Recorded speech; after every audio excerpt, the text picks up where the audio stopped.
United Ireland is inevitable. It's inevitable.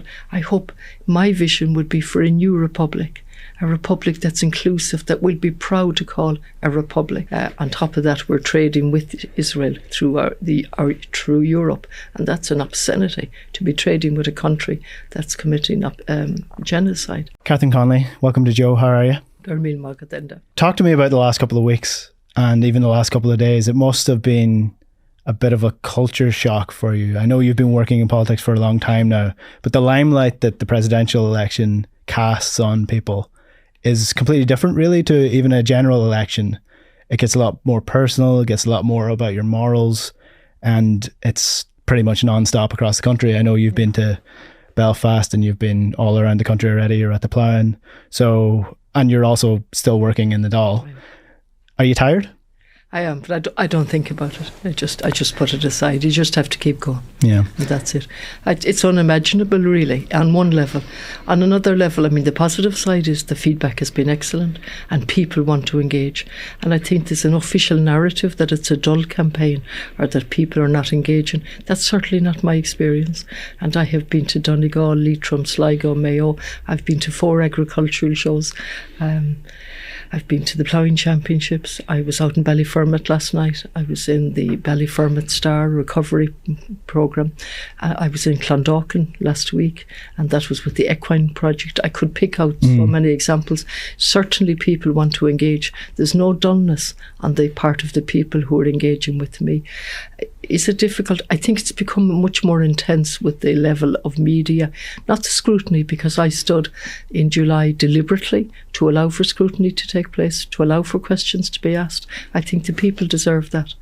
But it's the intensity of it and the frequency, and I suppose the invasion of privacy as well. And some media are much more polite than others, so I can put it like that. Yeah. You've mentioned a lot of places in Ireland there, and the official narrative that you speak about. There seems to be a narrative about Ireland at the minute that it's very divided, that there's a lot of hate in the country at the minute, that, you know, there's all these issues like the housing crisis, the immigration issue has been raised. What's your take on the state of Ireland at the minute as a country? Well, actually, I find it very, very positive, and I'll come back to the issues that you've identified. But really, I was going to say overwhelmed, but I don't really like that word. I'm really impressed at the level of commitment from people on the ground. From like when I go to someplace, I will take Donegal, you go to a whole range of places. You go to meet people on the ground, you go in and out of businesses, you go to centres for cross-community development, and you meet people from all over the world and different communities. You go to centres for independent living with an emphasis on independent living for people with disability, and so on. And I've picked the impression is people are committed, hardworking, they identify problems, they identify the solutions, but they're struggling for resources in a very rich country. And that's where I see the disconnect between all governments and what's happening on the ground. I always knew that, but to actually see it in such an intensive way, such an acute way as I go around. You know, if I go back to Clondalkin and the Equine Project, my spirits absolutely soared at the work that was going on. 4 acres of land in Clondalkin for horse riding, local children coming in. You could see the confidence in their face as they went around on the horse that they owned. And of course, I listen to them. And what they want to do is expand. They want to grow. But the money isn't being provided, and they want to grow in different ways, and one is to have children and adults come in with disabilities where equine therapy would be excellent. And so I see that all of the time. If I stick with Donegal for a moment, and I go to all the other counties as well. Well, that's where I'm from, so you can stay. Is it? You can stick with Donegal if you want. Well, actually, I came away from there with a renewed admiration for the resilience of Donegal people, I have to tell you. With the size of the county, the lack of public transport, the constant need to use a car, I thought I was prepared for the defective blocks. I wasn't. I had listened to my former colleague Thomas Pringle, who always spoke about it, Charles Ward, and members of Sinn Féin. I'd listened to all their speeches, and actually on occasions we would give them our time in the technical group so they could speak on it. I thought I knew, but I actually didn't until I went up and met touch the houses that are just falling apart, and also the people. Again, their resilience on the one hand, and on the other hand, their utter sense of despondency and despair. So that was really, that jumped out at me. Also the Creaslock, the victims of the Creaslock disaster. They asked to meet with me. I was very conscious not to make it an election issue, but I met with them privately because they asked. Again, the level of upset in that room, not just because they had lost their loved ones, but because of the way they were being treated. And the only thing they asked me to do was to repeat that they felt abandoned, both nationally and locally. So, the experience in Donegal, I went from Arden in Donegal right across and did most of the county, and I went back to it actually last week and ended up in the Gaeltacht for Ronan McEbui, Darren Sonair, a Líochar Lár, a hero, and that's the second weekend they've had in celebration of him. But that's just one example, and it's acute really because of the defective blocks, because of Creaslock. Can I jump in there with a question about, it's not about Donegal in particular, but more the hopelessness or the lack of sense of control within the communities in Ireland. One particular area that this is probably more pressing is within younger people in Ireland. Like I think that there's a lot of young people in Ireland that feel helpless when it comes to change, how to make change happen in Ireland, be that housing, Palestine, the government, climate change. There's a lot of issues at the minute that young people have a sense of dread about, but also a sense that they can't control or change anything. And I feel like a lot of people they're taking control by leaving the country. I did that myself last year. I went to Australia for a year because the only thing at the minute they can control is where they live, and as in where can they actually just set up. They have no control over the rest of the stuff. What would you say to the young people of Ireland that feel like that there's almost a nihilism creeping in? I wouldn't quite go that far, but certainly that sense of despair and despondency and hopelessness came out on a number of open forums that I did. So I did an open forum in Sligo, in Carrick-on-Shannon, in Dundalk and Drogheda, and I had 4 independent chairs chairing. We didn't control any of the questions and we didn't control who came in. And certainly that theme of despair and despondency amongst young people was quite evident. I think I, as a politician, and I'm not a young person, feel that sense of despondency myself, and I'm privileged, I'm earning a good salary and I have a home. But I know that sense of despondency very clearly. And I think young people have given me hope, as well as I would hope that I've given them hope. First of all, this is a movement. This is really not about me. Of course it is as a candidate in the presidential election. And I'm very confident that I will take that.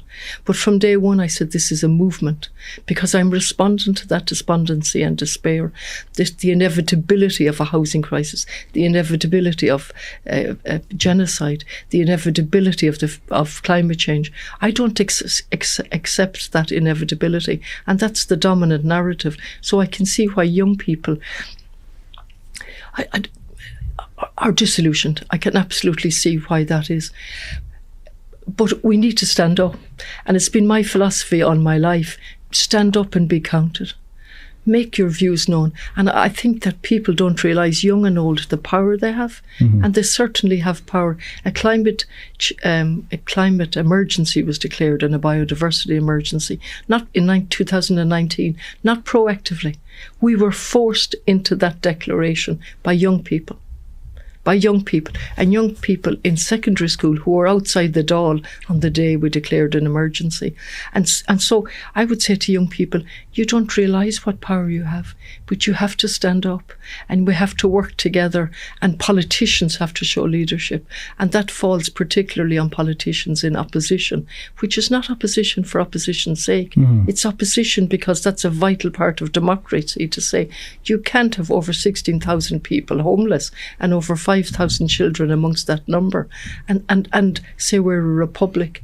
So again, on the power and the hope side in relation to Palestine, it's the people of Ireland, young and old, who have said, don't do this in our name. And they've gone out in every weather, every season for almost 2 years now to say stop the genocide in Gaza. And they forced our country into recognising Palestine last year, and we were one of the first countries. And they're forcing us every step of the way with the Occupied Territories Bill. So I would have a number of perspectives on young people. Yeah. In that sense, I fully understand their despondency. But there have been many moments in our history where we've gone through difficult periods, and we need to show that there's a different way, that we can sort out the housing problem. It is not inevitable. It's a direct consequence of market ideology and neoliberal ideology. Well, you mentioned the movement thing in your campaign when Sinn Féin, People Before Profit and Labour and the left parties united under your banner, and you said that you were sort of the face of the movement. Can I put to you that Michael D. Higgins, the current Uachtaráin, would be already seen as a voice of reason and a voice of the left largely, but because he's just the figurehead as the Uachtaráin, as the president, he's just that. That's all he is. He's the figurehead, and it's great that he speaks out about these issues, and it's fantastic. But in terms of the impact that you can have as a president, would it not just be the same as Michael D. in terms of it's great that he says it, it's great that he stands up for these issues, but ultimately he's just the figurehead. He can't really change anything as president. It would be the same for you. I think he's done a lot more than be just a figurehead, hasn't he? He has spoken out courageously when we needed his voice and when it wasn't easy for him, and he gave hope to young people and older people that he disagreed with the consensus narrative that, for example, Israel was just exercising its right to self-defence. He spoke out on that. He's spoken out on housing, and in a manner which didn't interfere with government policy. But then all that really happened with those words, and I agree that it's good that he speaks out, and I'm gathering it would be the same with yourself, but the words were just words at the end of the day, and when it comes to policy, it makes little impact. Yeah, I don't agree certainly with policy, it doesn't, but I think it gives people hope. It also enables people to use their own voices when they hear somebody of Michael's calibre and in the role of president actually say things that relate to them and relate to their experience on the ground. I think that's very important. Separately then, we have a government to elect every election, and it's up to young people and older people to make decisions. And we have changed the body politic. Fianna Fáil and Fine Gael are no longer, they're not over 50% now. I mean, for a very long time, they were the dominant voices. So changes have been made. And there's a diminishing of the role of the opposition by the narrative from government that there's just opposition for opposition's sake. That was never the way with me.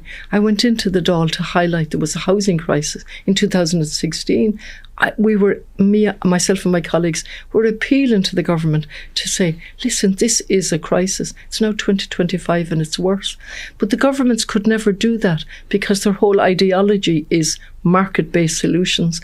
And then they appointed a housing commission, which was excellent. And the housing commission met with a whole range of stakeholders in relation to the housing crisis or housing emergency. They came up with, I think it's approximately 160, 180 recommendations. But the big conclusion that jumped out was we need a radical reset of housing policy. Radical reset. And so they haven't done that. The government haven't accepted that that's what needs to be done. And again, young people have to vote. They have to use their vote. There have been many times in my life where you say, what's the point? But we have to try. Life is a struggle. It should also be about enjoyment and fun, absolutely. But you have to struggle to get, you shouldn't have to struggle for a house. You shouldn't have to struggle for a public health system. Don't get me wrong. But to get the type of republic we want, I mean, if it was that easy, it would have happened, wouldn't it? If it was that easy, it's not easy. And we just have to keep going. And somebody like me has to show leadership and show there is a different way. Yeah. On the question of the government and what the president's role would be within that government, so part of your role, if elected, would be to sign legislation into law. big thing that people have been pushing, the public have been pushing for a long time now, and it's been pushed down the road a lot, is the Occupied Territories Bill.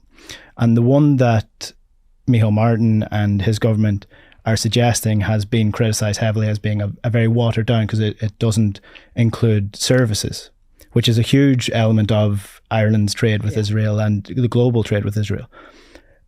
How then, as president, would you feel about signing that bill signing that legislation into law? Yeah, you see, again, I'm fully aware of the restrictions on a president, and I have very strong opinions on the Occupied Territories Bill, and I'll never shy away from expressing those opinions as a TD.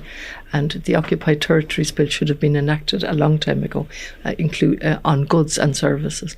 And I mean, Senator Black has done tremendous work from 2017-18 onwards, and here we are. Yeah, it hasn't happened. On top of that, we're trading with Israel through Europe, and that's an obscenity to be trading with a country that's committing genocide. So we'll go back to your question. There are articles in the Constitution that set out the possibilities for a president and also the restrictions. And one of the important role is to sign legislation into law. Legislation is for the government and for the Dáil, and I've participated in many debates and on legislation.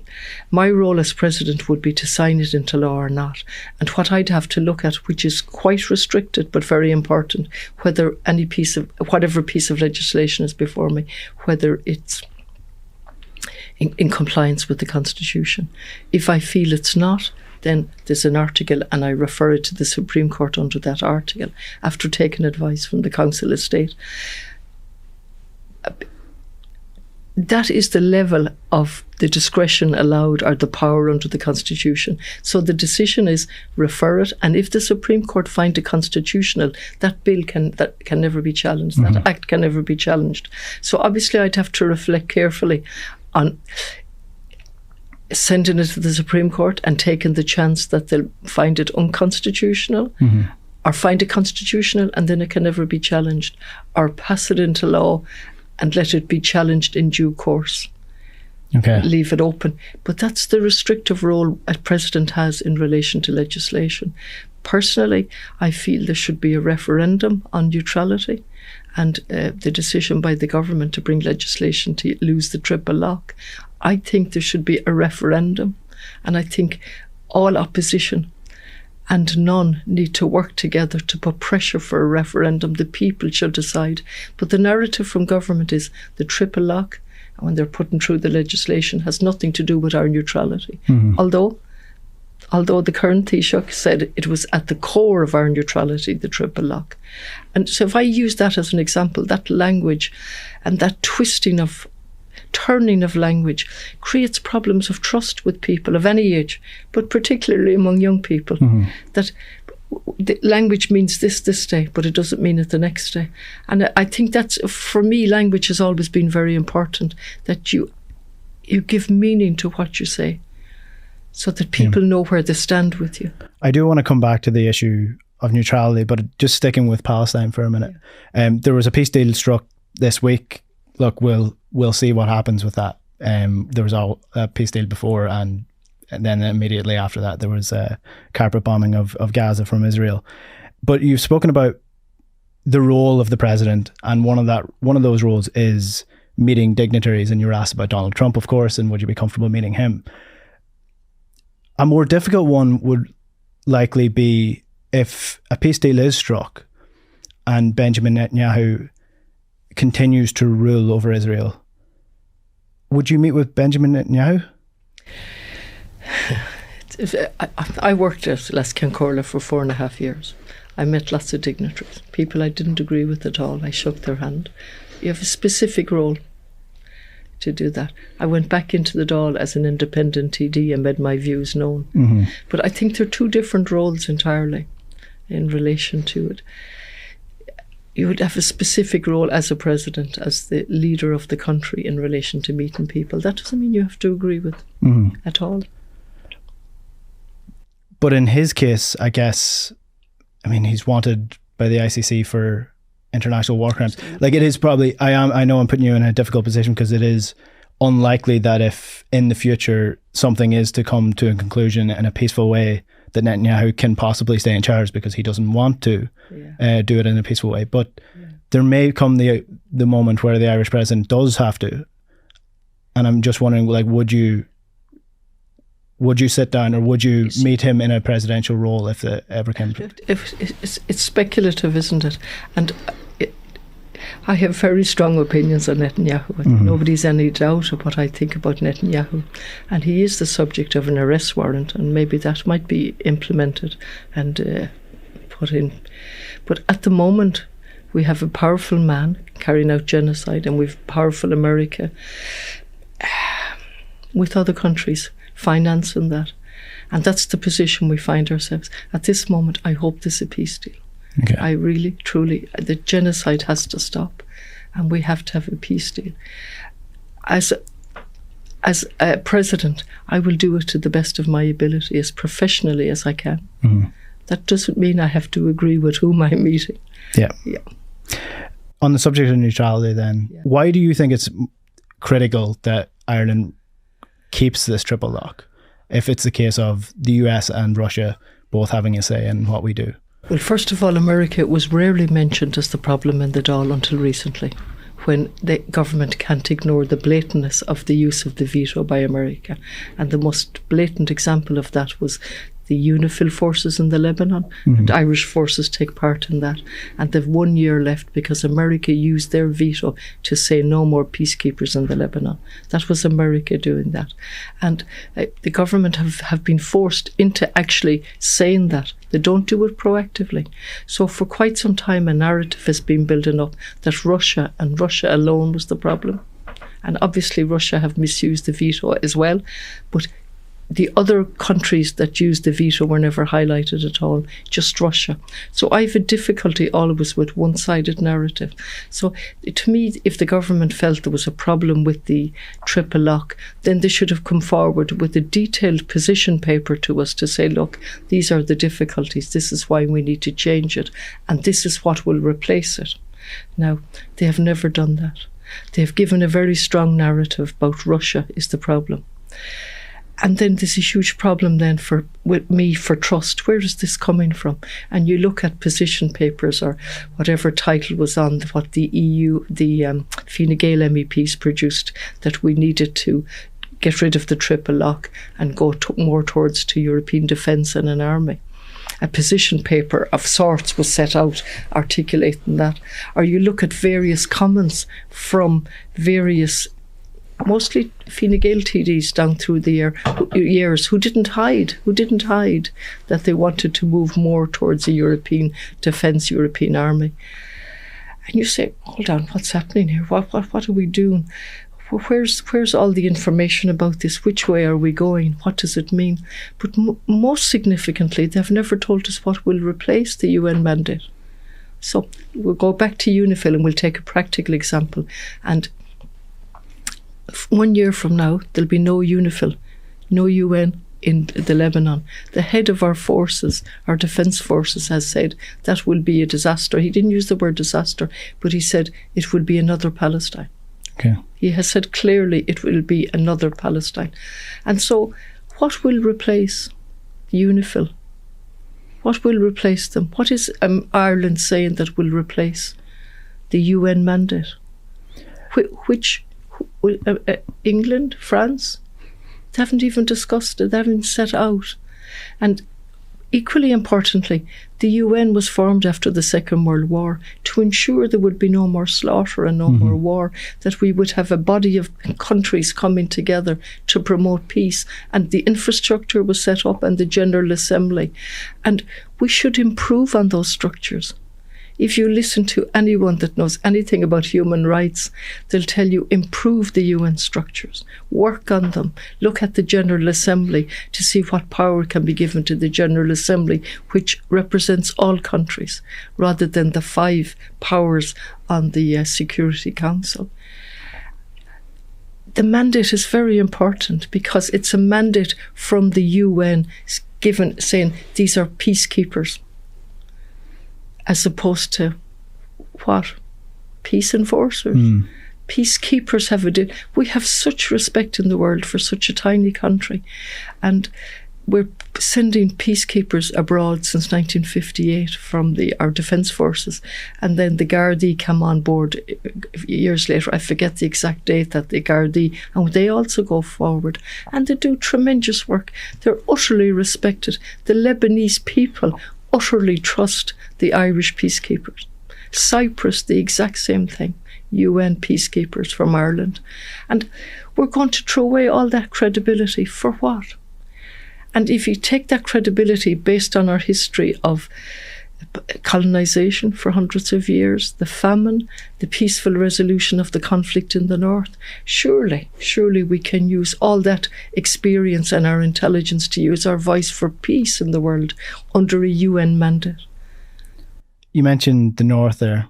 Yeah. It brings me on to the next question about Ireland in general. You went to Belfast to visit people up in the north, and Mayor Lou McDonald was at the Labour Party conference in the UK this week, speaking about a united Ireland and how there were promises made during the Good Friday Agreement that there would be a vote on a united Ireland at some point, a referendum across two borders. Do you think that under your presidency or during your term, I know you said on the first debate that you see yourself, you just want to get over the line for one term to begin with. Yeah. Do you see a united Ireland being something that is worked towards in a real way in terms of a referendum being within your first term? I would love to see united Ireland in my term. Absolutely. Whether that'll happen is not really up to me, but I'll come back to how I use my voice. That's up to the entities on the ground. The North, Britain. And I have gone up to the North repeatedly. Mm-hmm. Repeatedly, I've gone up in a personal capacity, and I've gone up as chair of the Irish Committee, and I've met communities from both sides. I met Linda Irvine, and I'm absolutely the work that woman and her small team have done in terms of the Irish language, and predominantly with Protestant people from different backgrounds. Just absolutely fantastic. On the other, I've also been to the Shankill Women's Centre, and I was in the Women's Centre on the Falls Road, and this similarity, the same type of similar women, same type of problems, and so on. You know, we need to work towards a more inclusive society.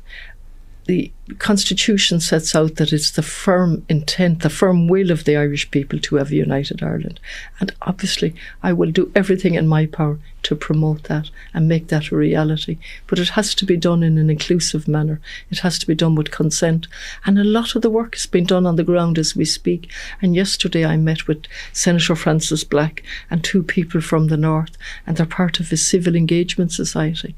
And the list of meetings that they've had over the last 2 years, both North and South, engaging with people from all sides and all traditions, and working towards a common aim of a united Ireland. Really, I was sorry I hadn't met them before. I hadn't met that civil engagement group before, and I will be meeting them again. And united Ireland is inevitable. It's inevitable. I hope my vision would be for a new republic, a republic that's inclusive, that will be proud to call a republic, that values everybody, that values diversity, and that we grow in strength because of the ability to value diversity. Do you think that a united Ireland, not that it would solve any of the issues, because you need policy and legislation and people, boots on the ground to actually solve the issues that we spoke about, but if you think about Donegal, for example, isolated alone, no chance of a motorway being built. There was a road recently rejected. It's one of the most dangerous roads in Ireland, the one that leads to Donegal from Northern Ireland through Tyrone and Monaghan. The rail networks, if you look at the rail designs that have been thrown around, you would have to the work around the north being run by Great Britain would be to create a railway network that goes from Dublin to Belfast to Derry, and then Derry into Letterkenny, as opposed to just being able to go straight through. And then housing, you create a lot of space there that is otherwise governed by different housing bodies. Do you think the North presents an opportunity, because everyone speaks about the downsides and the costs of the bringing on their healthcare system, et cetera, et cetera. But do you think the upsides of bringing the north part of the Republic would outweigh the potential downsides? Without a doubt. But I've gone to Derry a few times, and every time I go up I feel it's such a beautiful city and county. And I went to the Seamus Heaney Interpretive Centre. I also went to Carntucker, the Gaeltacht, which is just an inspirational place, and we might come back to it. And Derry City was beautiful. I say it, Galway City, it reminded me of Galway, what Galway was at its purest and its essence, a friendly, beautiful place with mixed ages. I think Derry is the most beautiful city. Belfast is also lovely, but just Derry has a particular thing. I think we can only gain. We can absolutely only gain as a people, and we can be an example to the world, not in a moral sense, not in a preachy sense, but in a way that says, this country, look what this country has done. It has come out of the troubles. It has put structures in place to deal with legacy issues, and it's working away at the moment. I mean, the amount of work done by the group that I mentioned yesterday is just phenomenal. And then we have other cross-border structures. And they've been beavering away in this North-South Council, doing tremendous work. The issues that was identified yesterday was they want public health. They want a guarantee that they will have access to a public health system, full stop. Also housing. So it's interesting, and actually when I went to the Shankill Women's Centre, they've had interaction all of the time with different groups in the South as well. So the interaction is going on all of the time as we speak, and we need to really build on that and then prepare. Preparations have to be, put in place for a united Ireland, and whenever the border poll takes place. You are the only Gaeilgeoir that's running for president in this election. Cén fá go bhfuil sí tábhachta don uachtarán Gaeilge Lord? Tá sé Harbh tábhachtach, mar is í Gaeilge an teanga efficúil in na tíre. Tá bun áit ag an Gaeilge ag an Monreacht ifar a héin. Ifar a dó, díreach raibh an agaibh seo bhí crinú agam le breis 8 duine a tháinig ó ceann na tíre efficí Gaeilge an Commissioner Teanga, Ceanara RTE. Tháinig muid go léir le chéile feadh úra clíg chun a choranúil có tábhachtach is atá sé seirbhísí trí Gaeilge a chur ar fáil, agus gúil sprochanna in ach na teanga go effigiúla, sprochanna ó híomh arceachta de agus raibh 2003. The Irish language is our first official language. It's the language that's number one if there's a dispute in relation to understanding what word is relevant in court cases. And it's a beautiful language. It gives you a perspective on the world that's utterly different than the English language. It's very important to be bilingual. But I'm on Friday I'll be doing by Ócáid I Cooley. Down in Cooley, there's a Líocht, Féilín na Líocht, the Festival of Heroes, and I've been given the privilege of saying a few words in relation to Fuinneamh na Man, the energy of women. And I'm just working on a theme for me in relation to that. The theme, women and the Irish language, are really fitche fuche le chéile. They're utterly part of each other because both have been treated the same way. So I'm just working on this theme that the Irish language has been diminished, it has been reduced, it is something symbolic. And if you look at the history of women, it's the exact same. They have been marginalised, we're fighting to get equality. And I think people are afraid of the power of women. They're afraid of the feelings that women put an emphasis on, and men as well who are in tune with their feminine side. And it's just interesting. I'm just working on that for Friday night. Both are looked on as a problem, or certainly women have been looked on as a problem, and certainly language, we look on the Irish language as a problem, when really both are part of a solution to the challenges that we face, an equal society for men and women, and a proud place for the Irish language that gives us another view on the world. And I've said repeatedly, I don't think there's the false distinction in the Irish language between the human being and nature. It's one. They don't have that false distinction, and which exists in the English language, which is a language of colonisation, of extraction, of destruction. Mm-hmm. I mean, there are many good things about the English language and beautiful literature, but just in general terms. So I'm just having a little bit of fun about looking at both the language and women as the problem. We look through a lens of a problem rather than a lens of this is absolutely part of the solution to our problems and a gift. The Irish language is an absolute gift. Mm-hmm. And I went back and learned Irish. So I would like to encourage people and enable them and be an example. And it's a lifelong process. And to go back and learn it. And it's a journey, and it's really worth taking. Mm-hmm. Yeah.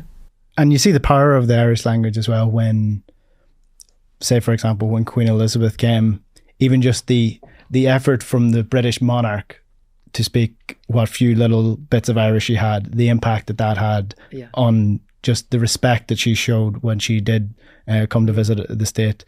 But also in O'Cara from Kneecap, when he was up in his court case and he rightfully used his legal right to be spoken to in Irish. It's still a rebellious language, and it can still be used in that sense. It's an empowering and an enabling language. And I was at Electric Picnic, and I was there for an hour-long session in Irish on politics and the arts. And that was my entry into Electric Picnic. And I mention it because I was on a panel of 4 people to show how vibrant the Irish language and how it's able to discuss modern themes in the Irish language. And afterwards, then, after I visited a few different places, there was a movement in the direction of Kneecap. And it was absolutely something else to behold, as thousands of people just moved towards Kneecap. And this spirit that came from that, the spirit of them, and just... It was inspirational, actually, and I could see I was amongst thousands of people just there watching and listening. I thought, this is a movement. These young people and older people are asking for something else. They're asking for a different way. So I've kind of gone around in a circle and back to the movement. Whether we succeed or not, it's really important that we try. I believe we will succeed. But again, I think people have to take power in their hands, and I'm a Democrat to my fingertips, but to realise the power that they have and to keep going. That's really important. We have carers in this country that just have to keep going morning, noon and night. They shouldn't have. And we shouldn't have a means test for carers and so on. I'm just taking that as an example of where people struggle and keep going. But a republic and a government of a republic would look and analyse what are the essential services that we need in a republic. How do we lift the burden of people? How do we treasure them and enable and empower them so they can participate in a democracy and in life in a republic? So I suppose my head goes around in those directions, and just Kneecap was a wonderful moment for me. I couldn't say I'm mad about the music, but did I enjoy it? Absolutely. Did I feel the rhythm and the power in it? Absolutely. And the phenomenon that it is. Yeah. Just before we finish up, you did mention the link between Irish and women and women in government. In particular, Ireland is quite unique in that, you know, we've had in modern times 2 really strong female presidents in Mary Robinson and Mary McAleish. Do you think it's important that we do have people like that, and you would be following in that, the figureheads of the government representing women in a strong and powerful and in a role like that that's so important to the state? I do, and I think Mary Robinson said it was she was brilliant, and her Manana hearing, it resonated with all of us. And that was 1990, and this is 2025. The world is a different place, and indeed Mary Robinson has kept her voice and remains powerful. And I think it's important that I do the same thing, that I use my voice and I use the role to enable and empower. And there's an Article 12.8, and it obliges me to take a public solemn vow to serve the welfare of the people of Ireland. And I would take that vow very, very seriously. And I think there's tremendous scope there. What is in the interest of the welfare of the people of Ireland? How does a president best serve the welfare of the people of Ireland? And I would use the Áras as an open venue for people to come in of all ages, young and old. And I think I've never been given to quick replies in my life. I think I'm someone that has to listen, to read, to reflect. And I think the office of Áras an Uachtaráin is to reflect the values of people on the ground, the values that we hold dear, that make us different from other countries. And again, that's not in a manner of preaching, but there are core values of compassion, solidarity with the underdog, and other values that because of our history, because of the famine, that we hold dear. And I would like to think of myself as drawn, reflecting those values in whatever forum presents itself, and to do that to the best of my ability. I'm going to butcher this quote, but there was a quote one time of from an activist that said, "We need more loud and annoying women." Yeah. Ireland has no shortage of women that have inspired in terms of speaking out when it comes to the issues that face women, and we see new generations of that coming up now. CMAT is a good example of that. How important do you think it is that these women exist and they use their voice to inspire more future loud and annoying women? I think it's very important. Bernadette McAlliskey has come behind my campaign. She's an inspiration. And I think they might like me mentioning their age, but two 90-year-olds in Galway, Margaretta Darcy and Leela Doolan, and they've been an inspiration in relation to Shannon and the troops going through Shannon. They've been an absolute inspiration, and I wouldn't agree with them on everything, but they've been powerful women. And if we go back to the theme of Friday night that's coming up, we've looked on women as a problem.